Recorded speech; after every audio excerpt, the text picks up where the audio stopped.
Good morning, Eric. Morning, Leo. How are you doing? I'm sick. Yeah, sounds like it. I'm sick in many dimensions. We'll try our best to get through this, but it's that time of the year. We've done this two times. So this is our third time, Eric, that we're going to do a year in review. Not necessarily we're talking about New Year's resolutions yet, but we wanted to talk about what we thought about this year and our productivity and how we feel that this year has been different than last year. What do we think we could do next year to improve? What do we think we've improved upon this year? What do we think we've not so improved upon this year? What are like some differences that you saw between 2018 and 2019? Between 2018 and 2019, this year has been a little bit more transformative for me.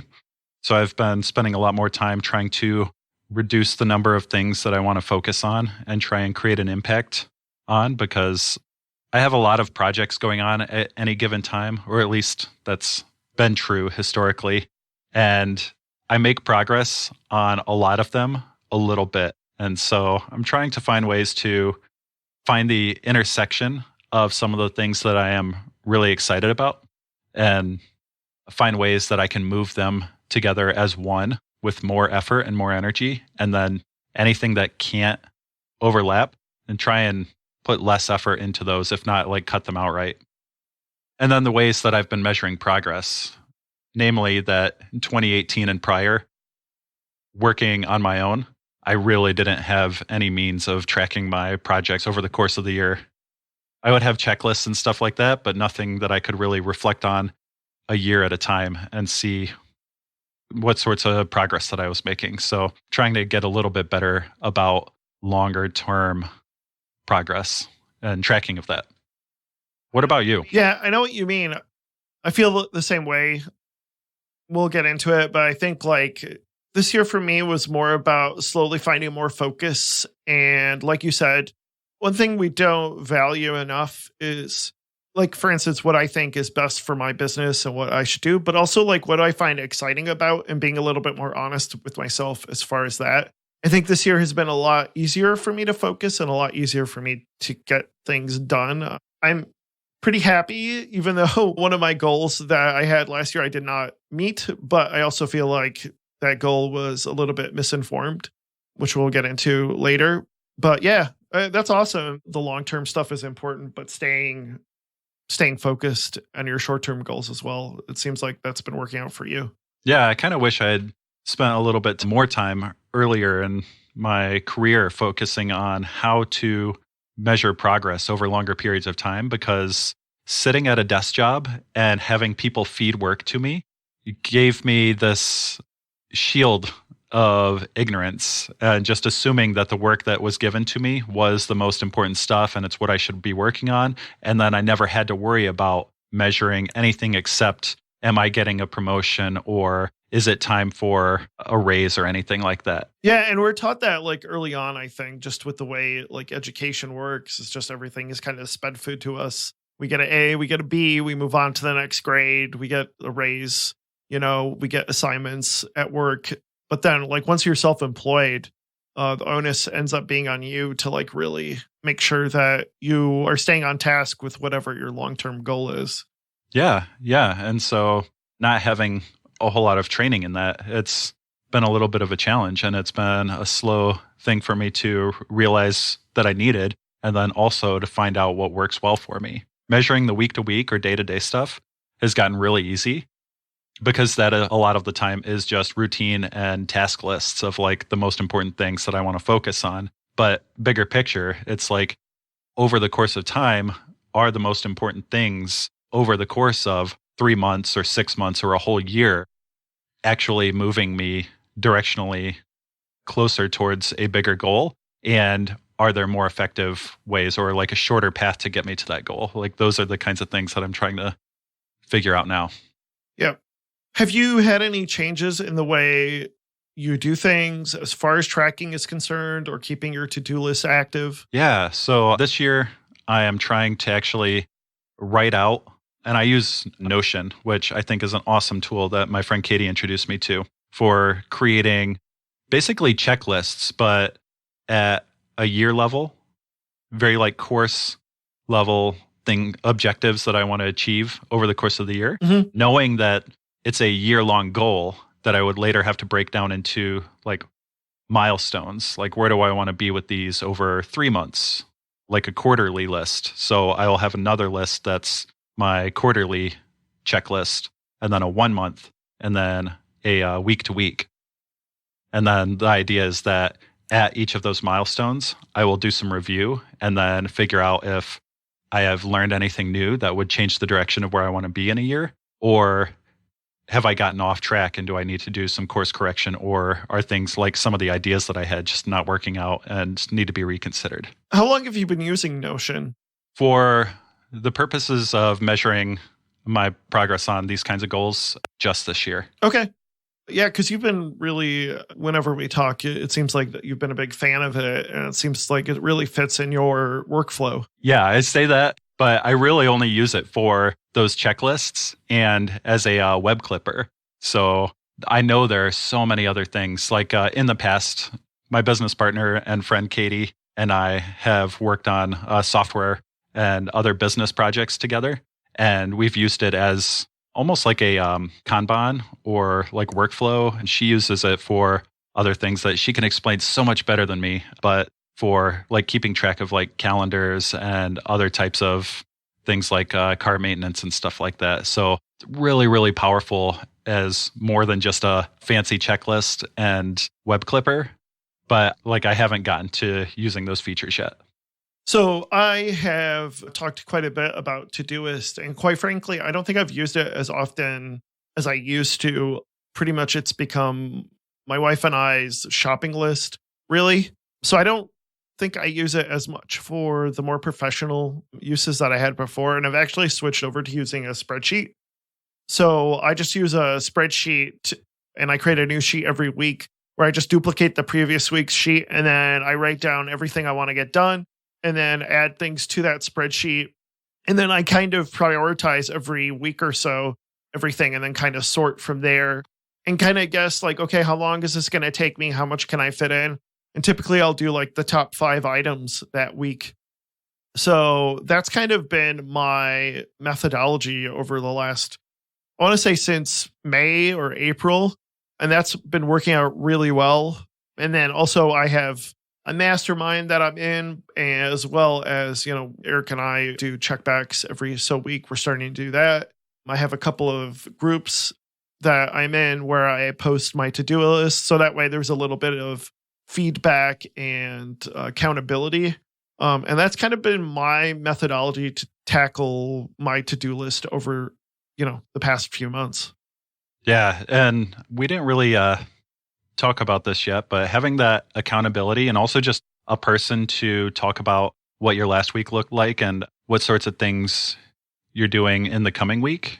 And then also for me, those bigger milestones has been really nice because it adds a little bit of reflection. Someone is there not only as like accountability, like you have this scheduled check-in, but also they can ask hard questions and maybe or hopefully in like polite ways, but also making sure that things that you may have wanted to correct in the past, like whatever reasons that you come up with for doing the work, actually get executed on. So instead of just looking at your list and being like, oh, I only got like 90% of my checklist done, that's okay. I'll just carry over 5%, and then having that list build over time. There's that other person who can look a little bit more objectively and be like, no, that's not actually sustainable. Like, you need to do something about that. Right. Yeah, exactly. And it gives you a good way to keep track of what's old and being willing to drop those things off, but also being willing to like really prioritize things every so often while looking at your long-term goals. And what about the mastermind groups? Have many people in them, right? Yeah, current one I'm in is about 3 to 4. We meet up every week and pretty much chat. And then every so often we do a hot seat where we talk about our goals, and people kind of like give you honest criticism about like where you should focus or what you should be doing or what's distracting you. And that's been super helpful. I did one a few months ago, and I'll probably be doing one in a month or so. Okay. So it seems like there you have more minds who can actually be working on brainstorming or solving problems and thinking of questions to ask. Yep, they're also in a similar industry, and what they do is pretty similar. So that's helpful as well because they have some experience in that area. Yeah, and probably like a more variety of experience. So exactly. Gotcha. Okay. So is there anything about the work that you do or that style that you like, or is like someone who might be interested in a mastermind instead of just having a check-in with one person? Is there anything that you could think of that might distinguish like why you would choose a mastermind group with 3 or more people versus just having a check-in buddy? I think with the mastermind, what's nice is that there's a little bit more overlap, because with just having one person, sometimes people can't show up on time. And like there's we actually do like a conference call at the same time every week. And that makes sure that we stay on task. And there's always that same meeting every week. And there's a sort of regularity to it. Does that make sense? Yeah. How long are the meetings? 1 hour. And we have a timekeeper and we take notes every week. Okay. Yeah, I've switched to doing async check-ins. So it sounds like some of it also might be personal or just knowing what works best for you. Yes, exactly. And, some people, async works, especially with how crazy schedules are. I like having that face-to-face meeting and actually talking to people and telling them what's up. So that could be helpful as well. Okay. You want to dig into your 2019 reflection? Yeah, absolutely. Let's do this. Okay, so I looked at my blog post from last year, which I'll link in the notes, my year in review for 2018. And a couple of things that really caught my attention. So I had some family health issues last year, which that seems like that's really improved quite a bit. And that was a huge, hurdle to get over, was having to deal with that. Like this was a fairly like normal life year, which means like I didn't have any interruptions, any big family events that interrupted my regular work schedule that I had to take care of. As far as like my health, I pretty much worked out almost every day this year. I want to look at my habit journal and see like how I did as far as working out, or at least look at my health stats for my activity. But it seems like I pretty much worked out every day this year. Like very rarely was there anything that interrupted it. Even when I went to like Piers in New Orleans, I brought my little stair stepper thing with me, which was fantastic. So I got to like go on my stair stepper, hook up my headphones, and play Mario Kart while I was working out for an hour. I'm really curious about this portable stair stepper thing. Can you post a link somewhere so that we can share and look at it? Okay. I have it at the house. We've been talking about my app project that I've been working on, Heart Twitch. And like, that's pretty much when I am streaming my health stats while playing Mario Kart, that's usually my exercise machine at home because it's super portable. And I can just have my Switch controllers in my hand and race Mario Kart and, share my health stats on Twitch while I'm doing Mario Circuit or something like that. So I have that at home. And then I also have a membership at the local Y. So I use that quite frequently. And so that's like, as far as like the health stuff, I feel like things have gotten a lot better in that case. We'll probably get into it a little bit later, but I know you're big into stretching. And that's been something I've been more focusing on later this year is stretching, because I'm more worried about like having injuries later on just because of the frequency of how much I work out. And then maybe more focusing on strength training as much as I'm focusing on cardio. So that might be a little bit more of an emphasis next year, and maybe like dieting as well, which I'm kind of experimenting with right now. But yeah, like health is good. That seems to be going really well. And then as far as my big goal last year, which was to put out like some sort of mini course, that like did not end up working out. And I think part of that was the fact that it ended up being a lot of work that could have gone towards nothing. Let me explain. So like, I think with something like that, I'm better off spending more time researching the audience and then just putting out a random course. In many ways, I feel like I kind of did already like a mini course this year. I put out some major blog posts and did some speaking engagements. And that almost is just as good, if not better, but of course I'm not selling anything other than the actual like asking for people to give me money. Like pretty much content wise, it's nearly the same amount of work without the actual selling. And I think if I wanted to actually sell something, I think I'm better off spending more time doing audience research, which is something I want to improve upon next year. I think my writing output has been pretty decent. I pretty much got a big blog post out once a month. So that's been a big improvement. Our podcasting schedule has been pretty consistent. I've been putting out a podcast episode pretty much once a week. By that, I mean this show, but also my other show, Empower Apps, where I talk about Apple stuff. And then I've also noticed like that actually my writing improvement, I've seen benefits of that in the fact that my audience has actually grown. Like my website visitors have actually grown quite considerably on my main websites. So that's kind of like, yeah, it's been a good year. And I think like it's given me some interesting thoughts on what to do next year and where to focus on. Yeah. So it seems like it's that good combo of you made progress on the things that you want to keep doing more of next year, which is a really good place to be because it shows the success this year and then sets you up for more of the same and doing even better next year, hopefully. Yeah. And what has worked out has really given me guidance on what to do and what to emphasize next year. Like, I think next year I will improve emails, both like the mailing list stuff, but also personal emails. And then I've started doing a little bit of video. So I've posted some video episodes on my other podcast. I had one that I just released recently, and then I had one in September as well. So I'm going to be doing more solo videos that will be also published as podcast episodes as well. I want to do more like live streaming as I work on code projects. So things like that. Yeah. And also the timing of us speaking with some amazing guests, Allison, Sophia, and Laura, also is probably putting you in a really good, hopefully like very excited place to actually start doing more and like trying new things with your writing next year. Absolutely. Yeah. I'm going to take a look at Laura's templates. And, you know, if you haven't looked at those, definitely you should take a look. LauraLopich.com/okproductive because she knows her stuff when it comes to that. So, and I think like going back to what Sophia and Laura especially said, I think cold emails and direct sales are still something I should spend more time doing. But, you know, we've talked about this, Eric, but like some of that stuff, it's mentally and emotionally draining. And I think Laura had some good guidance on that last episode, just about like making sure to like batch, but also limit the amount of time when you do those emails.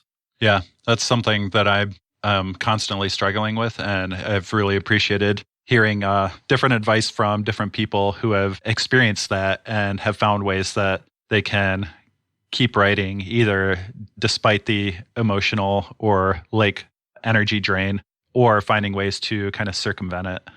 Yeah, I'm hoping that being able to just stick with it long enough that it's something that I'll be able to punch through and kind of like those aha moments when you're learning how to program and you've kind of like finally figure out how to solve a problem that you've been working on for a week. Yeah, I totally agree. Like if I can use the nerd term grok, but I want to grok email, cold emails especially. Like I want to have a full understanding of it. And that takes practice, which is really hard. But like I feel like at some point I'll be like, okay, now I get this. I can get moving with it. Like I do think I'm better at it now than I was a year ago. I use Spark for my email and I really like it because it has some snooze and templating features. So that's really helped me manage my email and stay in touch with certain people that I want to stay in touch with. Yeah. Actually, talking through this, there are a couple of things that jumped out at me.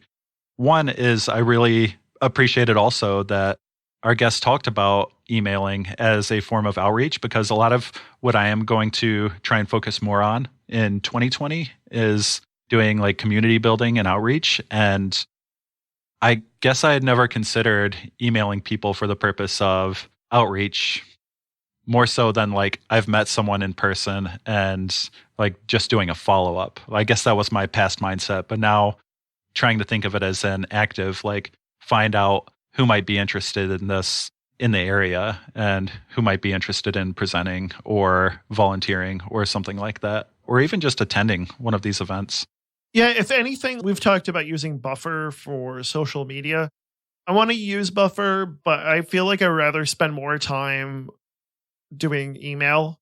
rather than doing social media. I think like the trend has been a return to email as a way to reach out to people. And I think like there could be some room for like text messages or Slack or like LinkedIn for some of the stuff, or even Facebook messaging. But I think like the era of just using social media for like, I don't know if that era ever existed, but I think social media, you have to be big enough before it's worth spending your time doing it. Yeah, I'll just add also that I don't really like any of the tools for social media, scheduling posts or creating the content for them.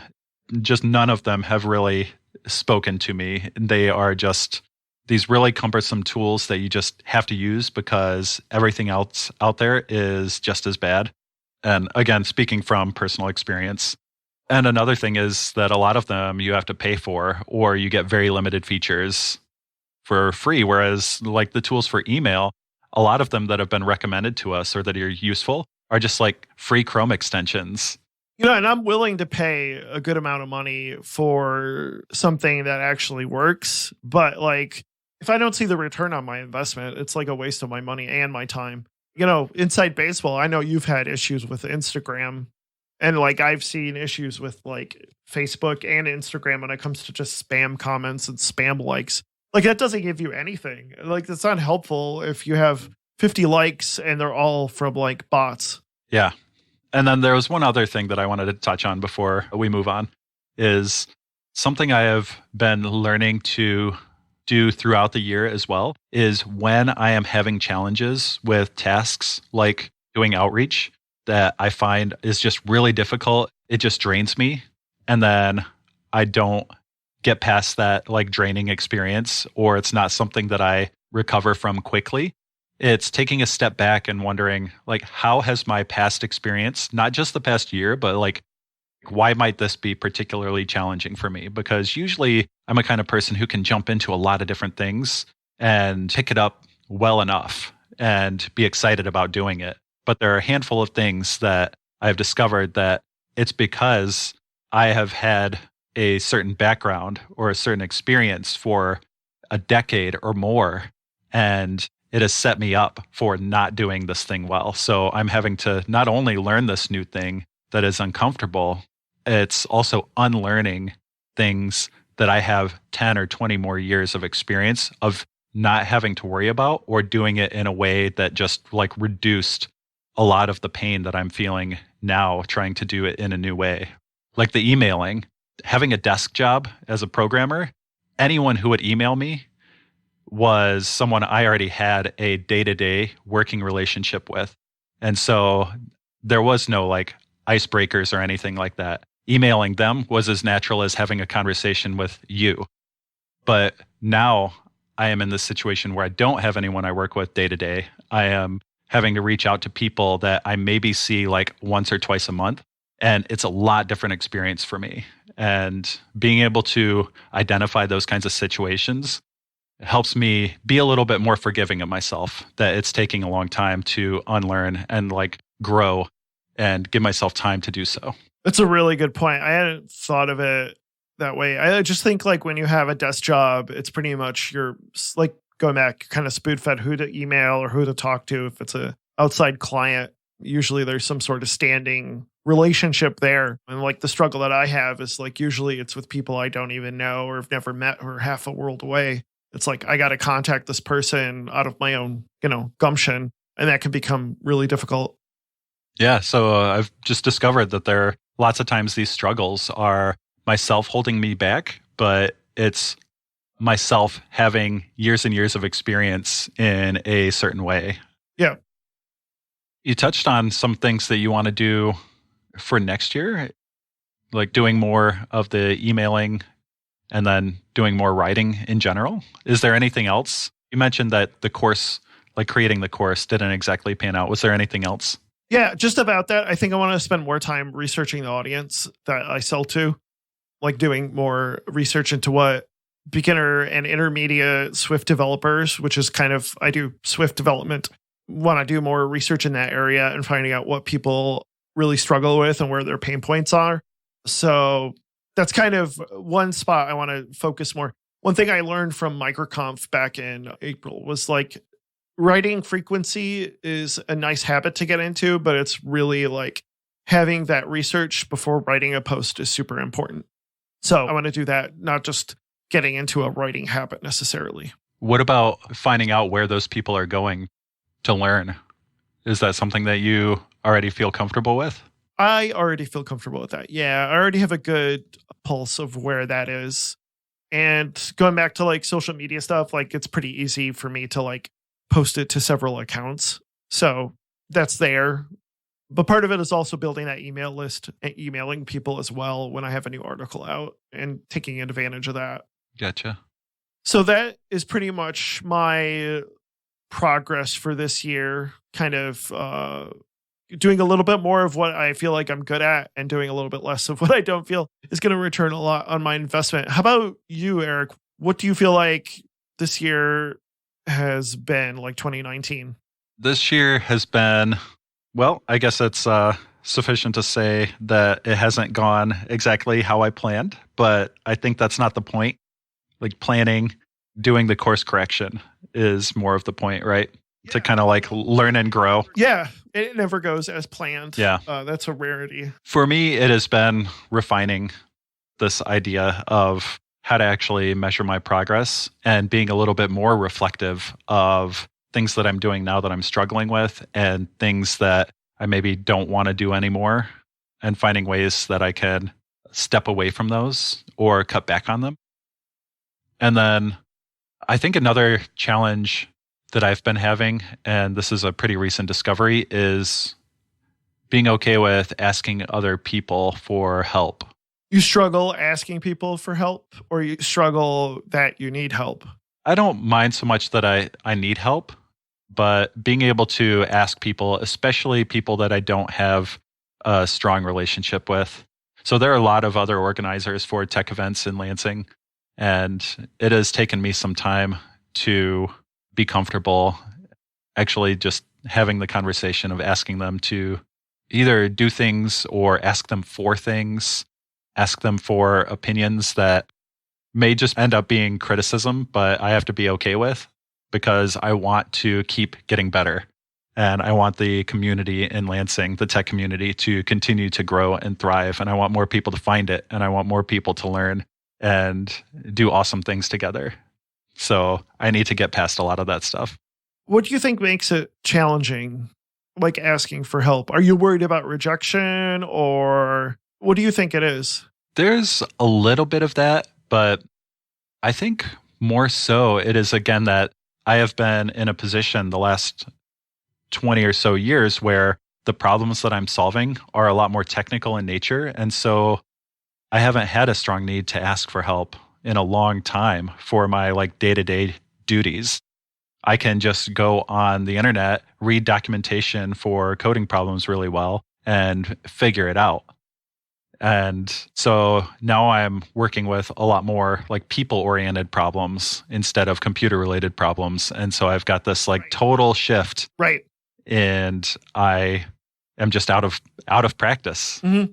I mean, obviously, like when we are kids, we don't know how to do hardly anything. And so we're constantly learning and we're asking for help. And some of us have this mindset like we refuse it, but I was okay with asking for help and wanting people to explain things to me. And after sitting behind a desk and solving coding problems for 20 or more years, I at some point lost a sense of doing that naturally. And so I need to get back to that.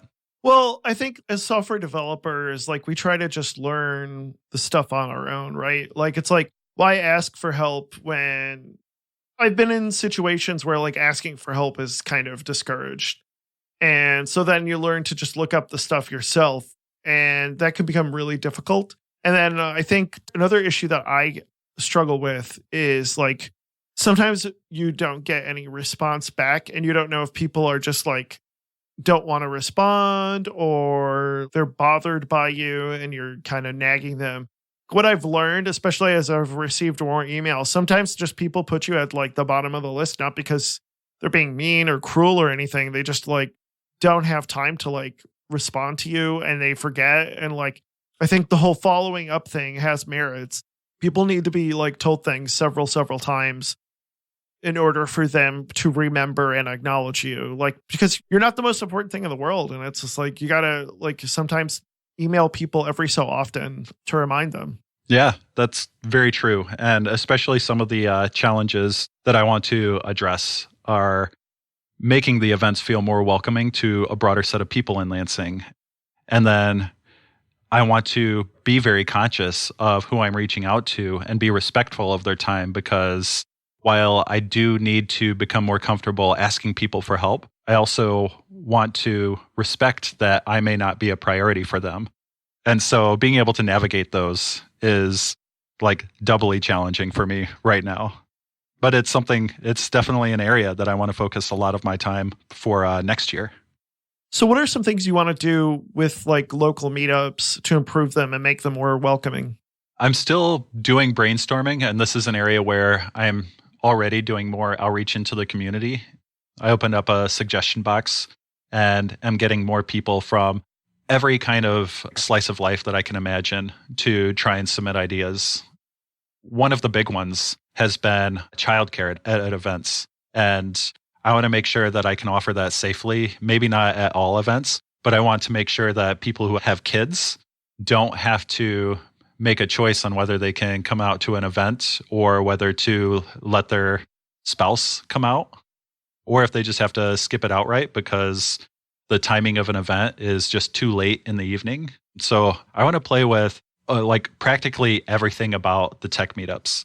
At Beer City Code earlier this year, I saw a keynote speech by Chloe Condon, and she touched on a lot of these ideas for a meetup that she started, where just trying to very specifically stop doing the things that everyone else is doing. Interesting. So there's just this matter of getting everyone else's ideas on what that actually would look like, because it's a sense of like, okay, don't want pizza at events, but what does that mean? Does it mean that we just pick sandwiches? I don't think so. It probably means having a rotation of foods so that you can meet a whole lot of different dietary restrictions, because maybe not everyone wants sandwiches. Same with timing of events. A lot of the events are from like 7 to 9, which is pretty late in the evening and is definitely not very doable for kids who go to bed at 7:30. And so the parents can't go either. So more like morning meetings, more lunchtime meetings, more just a little bit earlier in the evening type of things. Maybe even more like talk with a company that has 200 tech employees and see if we can just have a tech event that is a meeting that they can like still say they were at work. I mean, there are tons of different ways. So saying no, even just temporarily, for the things that we are already doing still means that there are potentially like an infinite number of things that you can do instead. So it's like right now I'm trying to think through, okay, but realistically and practically, like what does that actually mean? And it's still going to be a big list. It's going to be a very experimental year. People in the community may or may not like it. I don't know, but hopefully shaking things up like that is going to find some things that work well and help me learn which things, like, absolutely, let's never do that again. Nice.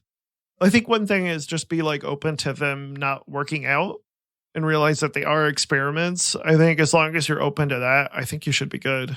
Yeah, I'm spending a lot of time on like one slice of what I'm doing.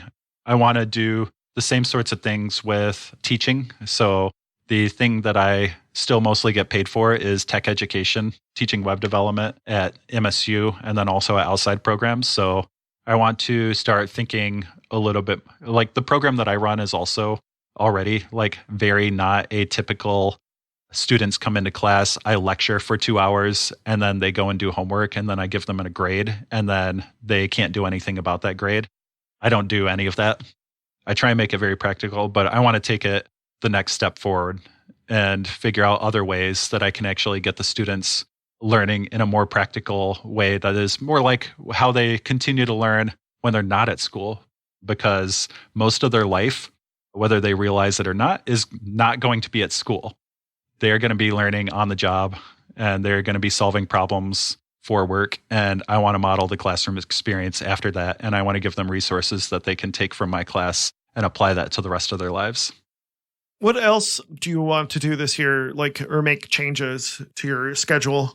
So I've realized that looking at my week to week sheets, the thing that I am most consistent at sticking with is like things that only involve me.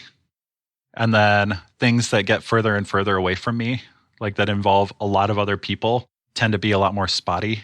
So I want to try and double down on focusing on some of the things that, like, I want to build good, healthy, like, relationship habits of like staying in touch with friends, even if they don't live in the same city, because I am terrible about that. And same with family, except for my wife and my daughter. None of my family lives anywhere closer than an hour. Many of them are states and states away.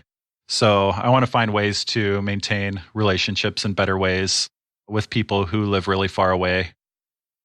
And then also, like, my wife travels a lot. I do a lot of evening events. And so I've gotten to this point where I realize, like, I am getting in a lot more time with my daughter than I think most people who have a 6-year-old get in. But it's at the expense of spending time with my wife. And I want to be able to go on more dates with her and see some of the other people in my life who are really important to me, that I will just need to put more energy into making those things happen and having those vulnerable conversations. And I let them know that these are things that we used to do and we took for granted when we were in a different life situation, but now things have changed. And so we need to change up how we can make these things happen. Have you looked at Derek Sivers' post on staying in touch with hundreds of people? No. I'll post that in the links, but he has some good guidance on like how to stay in contact with people, whichever way you want to, phone call, text, or whatever. But it might help you, give you some guidance, because that's definitely something I want to do this year, is like purposefully stay in contact with people and go through my contact list, and not just like business, like take it like, and I'm not just talking about that, but like also personally, like stay in contact with people, which I think you're getting at, is like building those relationships. Yeah. And if any of them are listening, I just want them to know that relationships change, but I still care about you. And I want to find ways to continue to be a friend, be a husband, be a good partner, and spend quality time with all of you. Yeah. And I think it's like harder nowadays because we just fill our lives with stuff to do. And I think life isn't just about doing stuff, but also about, relationships. I think as you get older, you realize how important that is. Yeah. And what a time we live in where we actually have the time where we can worry about these sorts of things. I mean, I am not spending 90% of my day actually struggling to find food. Right. I have the capacity. It's just a balancing act. We're really lucky, but it's just unfortunate that the way we take advantage of it is by just spending more time doing things that we don't need to do. We're spending more time at work or things like that. Anything else you wanted to cover as far as your year in review? I think one of the advantages of keeping everything in checklists in Notion is that I can print it all out, and then I can go on vacation and stuff like that and be completely away from my screens, but still have these checklists and measure them over time. So what I do is after each week, I just tally up and see how many of my habits did I successfully meet. And I tend to stick to that, like James Clear, Atomic Habits, where I did okay as long as I don't miss it 2 days in a row. Mm-hmm. And so I will go through the checklist at the end of a week or at the end of a month or quarter or whatever, and I'll highlight everything in green where I met that sufficiently. And then if I didn't, but I made some progress, like be yellow. And if I did nothing, it gets a red stripe over it. And then I tally how many green ones. And so overall, my weekly habits, which are things like exercise, diet, doing a little bit of learning, and spending quality time with people, over the course of this year, I've averaged out 70% of those habits have been met, which I would have hoped and liked for 80%. I don't know why. Maybe it's that like 80-20, just like 80% sticks in my head as a nice number. But I also like that 70% gives me a lot of room to grow and like reconsider and try harder next year. Yeah, I think some of that stuff in that book can be relooked at again because there's some really great habits that I use streaks to manage my habits. But yeah, there's some other stuff with his templates that I could definitely use for guidance. Cool. So Eric, we've talked about like the past and how we feel we did in 2019. What are some things that you want to do in 2020? What are some changes you want to do as far as like cutting things out? What do you think hasn't worked out in 2019 that you feel like, okay, like I'm not going to be doing this in 2020. It hasn't worked out for you?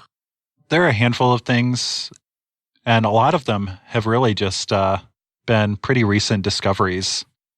So one of them, I have been trying to hone in on the smallest number of things that I can make a lot more forward momentum on.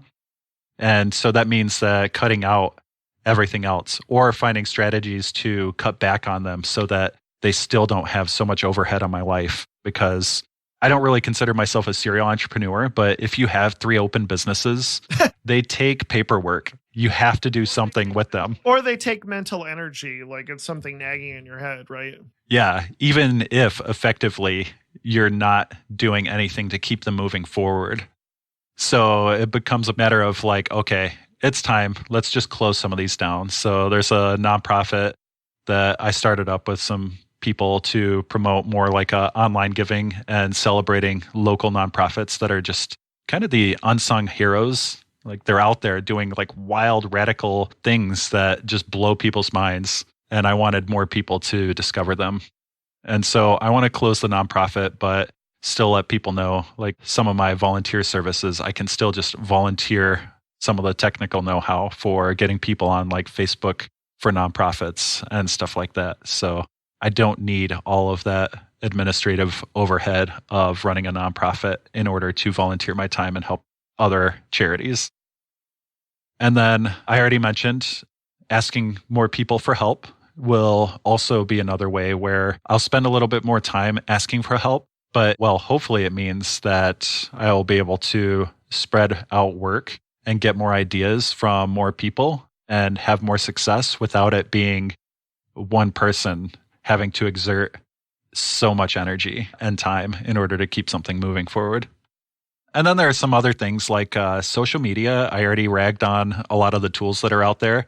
This one is kind of strange because I do a lot of like event promotion, and I've started like I do the episode artwork for each of our episodes, and I also Which is gorgeous, by the way. Thanks. So I was just looking at what the art looked like 2 years ago compared to what I'm making now, and I like it so much better. So that's an area where like creating the art, doing a little bit of design has been fun. And it's a little bit of a spot for me to grow. And I get a little bit of a joy out of. But the social media of like coming up with written content and researching hashtags and finding out how to reach people, like that stuff is the opposite. Like I don't get a lot of joy. I don't feel like I've actually grown because it also changes over the course of a year or even faster. So it's just this like never ending mundane chore that I don't ever look forward to. And so it ends up taking me a lot of time, and I want to be able to cut back on a lot of that. And I think too, like as much as we do get some hits from that stuff, like has it really like resulted, and we'll get into that a little bit later, but like has it actually resulted in more like subscribers or people listening to the podcast? Like I don't know if that's necessarily true. And I think like oftentimes we think about, getting those numbers up, but like part of it is like actually getting those folks to like have a return on that investment. And if you don't have it, it's like, it's really kind of a waste and a distraction from your time. Yeah. I've tried mitigating that in some ways. So I've started doing like just giving tips. So instead of trying to hint at things, just actually say what some of our advice is, so that even if no one actually goes and listens to the episode, at least, over like the course of Twitter or Facebook or Instagram's lifetime, however long they're out there, there's this little tip that's sitting out there that people could find someday. And even if they never listen to our stuff, maybe they'll get value out of some of our most important tips that we actually put out on social media. So, that makes me justify actually putting in the time and actually sharing what we're doing a little bit more lately. So ironically, I think like cutting out meetups and local networking, I kind of hinted at this last year in my 2018. Based on what I do and just the geography, there hasn't been any like return on investment for that. A couple of weeks ago, I practiced for my talk that I'm doing at Code Mash. at a local meetup, and I like doing that. But as far as like thinking that the return on that investment is going to be major in any way is kind of kidding myself. And also like just the organization of having to do local meetups, it's work. Like it is work. It's mental energy. And so that's something else like I have to keep in mind is like, is this match with anything of what my business does and what I do and what I intend to do in the next few years? And if that answer is no, like then it's really a distraction. One of the things we haven't like talked about is that like by having these distractions, these things that don't really help you, it's taking away from doing more of the things that you should be doing. Once I thought about it that way, it was a lot easier for me to like understand that it's not just like, oh, it's a distraction, like, but I'm still doing what I like to do, but it's actually like I'm not doing less of what I should be doing. And that I think is a way that helped me like be able to be more aggressive about what to cut out for my schedule, my monthly schedule, so to speak. Yeah. And this kind of reminds me of something that we have explored on the show is that a lot of like productivity is very personal. So all of our goals are going to be different from the next person over. And so while we do touch on lots of different topics and try to be as practical as possible, what works for you, Leo, and your goals and the people that you want to help, and in this case are like very different from my own because I have different goals and the people that I want to help are different. And I think that's something that's valuable for people to keep in mind when they're establishing their own goals and trying to figure out how they can make progress, is that you need that kind of level of reflection and refinement and making sure that everything that you're doing is in line with the people that you want to serve and help. Right. And if the audience isn't there, it's not really helpful to you to do those activities. I think that's the biggest thing is like, if there's an audience that's lacking and not receptive, then it's probably not worth your time to like really spend your time doing it. And especially as like other things have grown and worked out so well this year, like perhaps I should just keep doing what works than trying to like make something happen that isn't going to go. Yeah. Jumping back to that as well, you have discovered a few things that you want to double down on and put more focus on that have been working. And so Yes. It makes sense that over the course of a year, you'll learn things that work well and you'll learn things that don't work well. And so having these moments where you can cut out the things that don't work as well, you can, what's the expression? KonMari them. No, I mean, that's a great way to think about it, right? It's like, thank you for everything you've done. You've served your purpose. Goodbye. You know, I haven't watched the show or read the books, but I kind of get that impression. Somebody can comment on Twitter that I said that wrong. But yeah, I think that's a big part of it. Mm-hmm. So, Leo, I'm looking at the calendar. We have one more episode left in the year, and we don't have any guests lined up for that one. It'll be another just you and I. Am I looking at this the right way? Yeah. So one thing we've actually been talking about is the future of this podcast, right, Eric? Right. So we have both been in discussions about what we could do to either like grow the podcast or what we should do like to step back. And if I'm phrasing this correctly, I think we've decided that it might be worthwhile opportunity to kind of step back in 2020 when it comes to this podcast. Is that correct, Eric? Yeah, a bit of a hiatus, if you would. Yeah. And I think it'll be good in the next episode to kind of talk about how we came to that decision and what are some things that we would do differently as far as OK Productive in the future, but also what do we think we did right as far as this podcast, and kind of do a little bit of a post-mortem, at least as far as OK Productive is concerned. I know this may come as a shock to a lot of our audience, but I think it's always good, even as much as I love doing this podcast, I think it's important to KonMari it, I guess you can say, and say, this has been good, but we have to look at what we need to focus on, Eric and I, as far as our businesses and our personal goals for 2020. I think it'll be great in the next episode to kind of talk about, okay, what are some things that we did? What could we improve upon? And why are we making this decision to kind of put the podcast on hiatus? Yeah, well put. Thank you. So we will have another episode this year in 2 weeks, and we will talk a little bit more about our kind of post-mortem thoughts on OK Productive, and obviously from a productivity aspect. and kind of give what we feel we could do to improve in the future and why we've come to this decision to kind of put the show on a hiatus. Sounds good to you, Eric? Yeah, it does. If you have any questions, let us know on social media. Where can people send their questions to?